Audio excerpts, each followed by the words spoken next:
Hi guys, it's Jen Scheimer from Just Keep Crafting.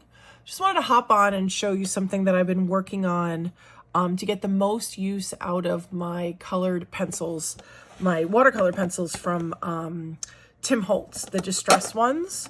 I have all three distress watercolor pencils, all three sets, and I put them in this tin. It was a crayon tin, I believe.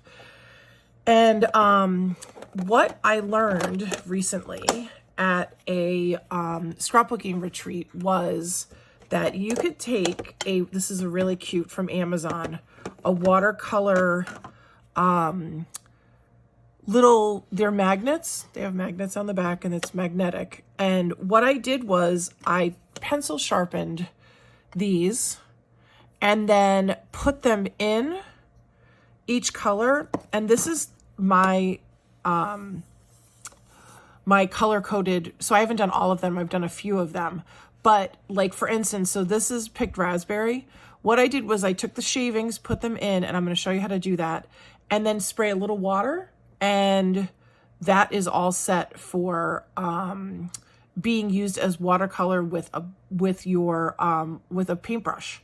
So you just get more out of the pencils. And as you can see, a lot of them are already pointy, which I think helps a lot when you're using them. You tend to use them a little bit better when they're pointed. So anyway, so this is a Prima Color. You can get this on Amazon. Pencil sharpener. It comes with two things on the top. And all I'm doing right now is I am going to make it pointy. So see, it's all set. And then what I like about this is, move this to the side. What I like about this is it contains all the shavings in here. So if I take out this, which is the little watercolor piece, all you do is you lift it up like this, and all the shavings, if you can see, are in there. And then I have a little funnel, which I may or may not need to use. It's actually a little harder with the funnel. I thought the funnel would make it easier, but it actually might. There we go. So it does make it easier. Some fell out, which is totally fine. I'm not going to be at 100%. And then I just took my distress water sprayer and I put it all the way in so a lot of the water gets in.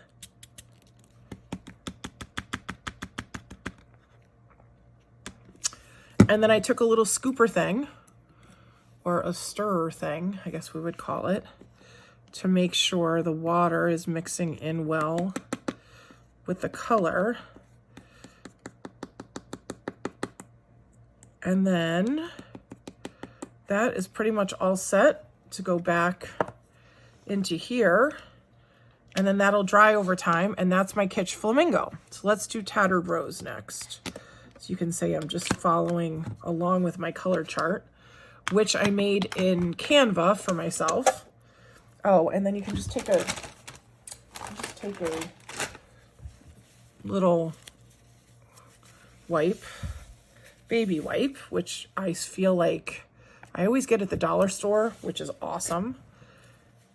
This didn't get a lot of pink in it, but I have been cleaning out the inside so that it doesn't go into the next color, because you kind of want to make them as clean as possible.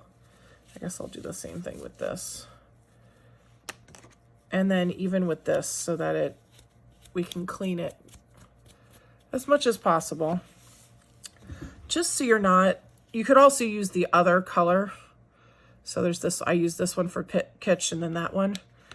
But I'm gonna take, I have a little stick thing, here it is. I'm gonna take this and clean out my funnel part too.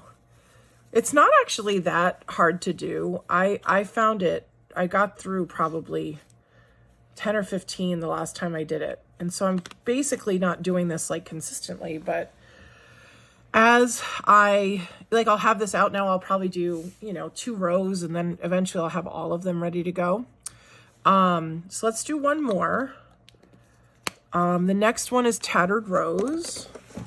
So let's find, also because they're It's easier for me to find the color too, because they're not, the Tattered Rose would not be a pointy one. So that's, oh, there's Tattered Rose right in front of me. Tattered Rose. We put it in the pencil sharpener, get the shavings. Here we go. I'm not going to make you watch me do this more than once or twice, because I think you get the idea.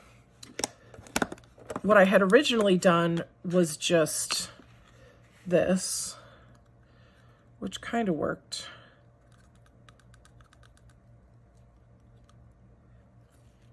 Not so bad. That's actually not so bad. And then again, I put some water.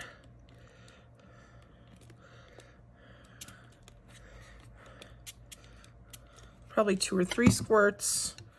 I stir it just so it gets all the water into the bottom there and into the other color. Try to keep it all in there.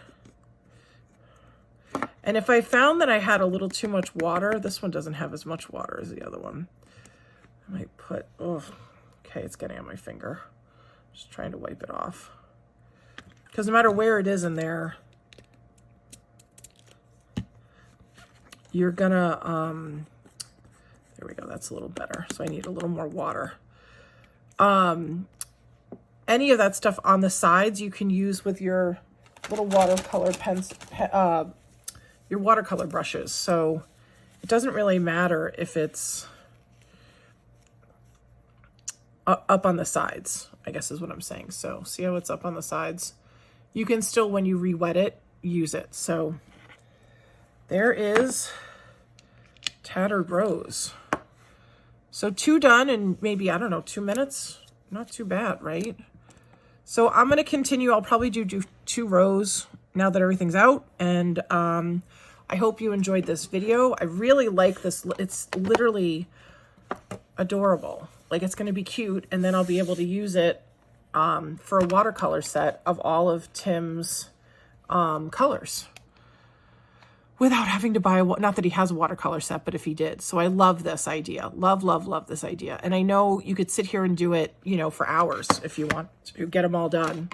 And then I know, so I'm just going to show you one other thing. This one, I actually accidentally mixed it, a couple of them in one, and I just put this at the end as like a mixed. So that's a color that isn't one of his, but I mixed, I think it was peeled paint and maybe salvage patina gave me this color just accidentally because it was in the thing, and I thought, oh, I have extra, I'll just keep it as a color. So you could also mix and match as you want as well. So that is my little tutorial today. I hope you guys enjoyed that, and I'm going to get going and do some more. All right, have a good day.